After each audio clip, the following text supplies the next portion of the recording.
Walaupun dia punya energy consumption tu sangat kuat, tapi korang tak adalah guna sampai 24 jam macam korang buka Dolby dekat rumah, betul tak?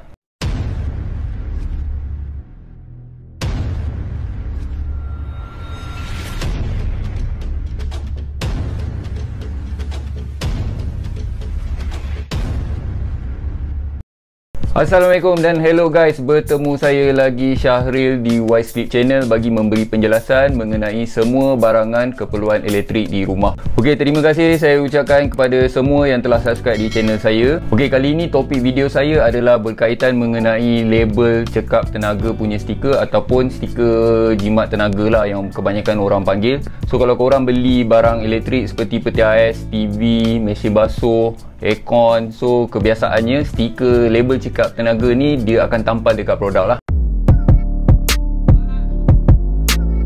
Okey, label cekap tenaga ni sebenarnya bertujuan untuk memberikan maklumat yang lebih detail mengenai barang yang korang nak beli itu, supaya memudahkan untuk korang membuat pilihan lah untuk membeli barang elektrik. Kalau kita tengok dekat atas stiker tu dia ada bintang. So bintang ni sebenarnya bertujuan untuk menunjukkan seberapa banyak kecekapan produk tersebut untuk menjimatkan tenaga. So lebih banyak bintang, produk tu lebih cekap untuk menjimatkan tenaga lah. So contoh kalau kita ambil label satu bintang, dia punya kecekapan untuk menjimatkan tenaga tu dia lebih rendah lah kalau kita compare dengan 5 bintang punya label cekap tenaga. Tapi ni tak bermaksud kalau yang jenis satu bintang tu dia tak menjimatkan tenaga. Cuma kalau lebih banyak bintang tu, dia punya kecekapan untuk menjimatkan tenaga lebih banyak lah. Okey, label cekap tenaga ni dikeluarkan oleh Sirim. Okey, so Sirim yang handle stiker label cekap tenaga ni, once bila dia dah test produk tu, so dia dah approve produk tu, and then dia akan bagi label cekap tenaga, dan dia sendiri dia akan labelkan berapa banyak bintang untuk sesebuah produk tu. Sirim dia bagi bintang secara keseluruhan lah, bukan hanya tengok pada dia punya penjimatan tenaga saja, tapi based on dia punya ciri-ciri keselamatan untuk produk tersebut dan juga kualiti terhadap produk tu. So semua tu dia ambil kira jugalah, bukan hanya untuk jimat tenaga je. Okey, kebanyakan orang kita bila dia orang nak cari barang elektrik, dia orang hanya base pada bintang saja. Okey, maksudnya dia akan cari barang elektrik yang mempunyai 5 bintang. Okey, kalau 3 bintang ataupun 2 bintang dia tak nak, sebab dia ingat 5 bintang tu memang betul-betul jimat tenaga lah. Tapi sebenarnya benda ni dia tak betul lah, alright? Sebab walaupun dia bukan 5 bintang, tapi exactly sebenarnya kalau dia dah dapat stiker cekap tenaga tu, sebenarnya benda tu ataupun produk tersebut dia memang jimat tenaga lah. Contoh kalau kita comparekan dua barang elektrik lah, satu aircon yang ada 5 bintang, okay, and then lagi satu TV yang ada 5 bintang juga. So walaupun dua-dua ni dia 5 bintang, tapi kalau kita tengok dari segi dia punya electric consumption, dua-dua jauh beza lah. Dan kalau contoh kita comparekan by product kategori, contoh macam TV, okay, kita ambil 2 bintang dengan 5 bintang, exactly kalau kita tengok dia punya electric consumption, dua-dua tak jauh beza pun. So sebenarnya bintang ni dia punya different is dia punya kecekapan sahaja untuk menjimatkan tenaga, tapi sebenarnya yang 2 bintang tu still jimat tenaga jugalah.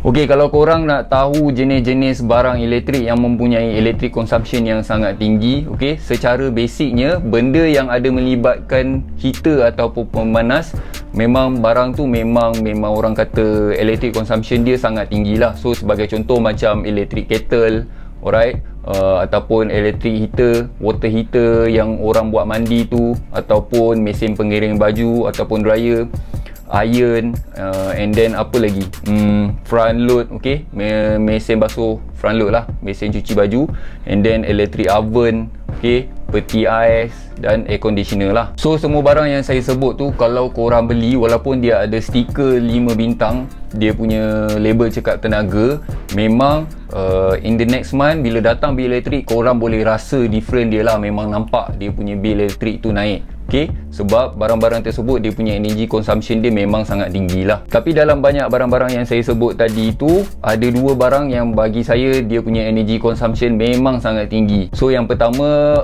adalah peti ais, and then yang kedua adalah aircon lah. So 2 barang ni dia punya energy consumption memang sangat tinggi, sebab 2 barang ni kita selalu guna dekat rumah. Contohnya macam peti ais memang kita sentiasa on 24 jam. Dan juga aircon kebiasaannya satu hari orang akan guna daripada 8 jam sehingga 12 jam. Compare dengan barang elektrik yang lain, walaupun dia punya energy consumption dia lebih kurang sama, tapi dia punya kekerapan korang guna barang elektrik lain tu tak adalah sampai berjam-jam, betul tak? Contoh macam mesin dryer lah, mesin pengering baju, walaupun dia punya energy consumption tu sangat kuat, tapi korang tak adalah guna sampai 24 jam macam korang buka Dobi dekat rumah, betul tak? Okey, yang ni saya nak ajar satu tips kalau korang beli barang elektrik tu. Okey, macam mana korang nak tahu berapa sebulan yang perlu korang bayar untuk bil elektrik. Misal kata kalau korang beli barang tu lah, alright. Daripada sebelum ni kalau korang beli barang elektrik, korang just tengok pada bintang saja, then tengok 5 bintang. Kalau kita tanya berapa jimat 5 bintang tu, dia pun tak tahu kan berapa jimat 5 bintang tu.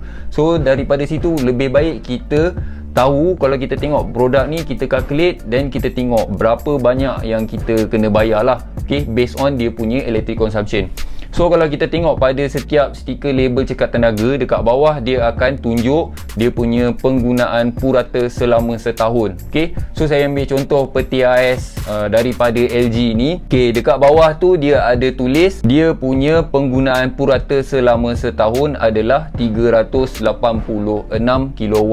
Calculation ni sebenarnya saya kira sendiri based on daripada bil elektrik yang datang dekat rumah. Alright, so ni secara roughly saja, sebab tarif elektrik ni dia different. Sebab contoh macam kalau kita guna 100 kW ke 200 kW, dia punya tarif elektrik tu, harga elektrik tu lebih kurang macam ni. Ataupun kita guna 200 ke 300, dia punya tarif tu lebih kurang macam ni pula harga dia. So harga dia different, tak sama. Lagi banyak korang guna, dia punya tarif tu lagi tinggi lah. Okay, so based on saya punya calculation, dalam 230 kW dia lebih kurang roughly bersamaan dalam RM50 lah. So kalau kita tengok contoh peti ais LG tadi, dia tulis dekat situ 386 kW. Itu untuk penggunaan purata selama setahun. So kalau kita compare kan 386 kW ni, kalau 230 lebih kurang dalam RM50. So kalau 386 ni dia lebih kurang dalam 80 ke RM85 lah. So kita dah dapat total RM85. So saya ambil contoh roughly dalam RM80. Then kita calculate kan, sebab dia tulis dekat situ penggunaan purata selama setahun. So kita divide kan 12 lah, sebab kita nak tahu every month kita kena bayar lebih kurang dalam berapa lah.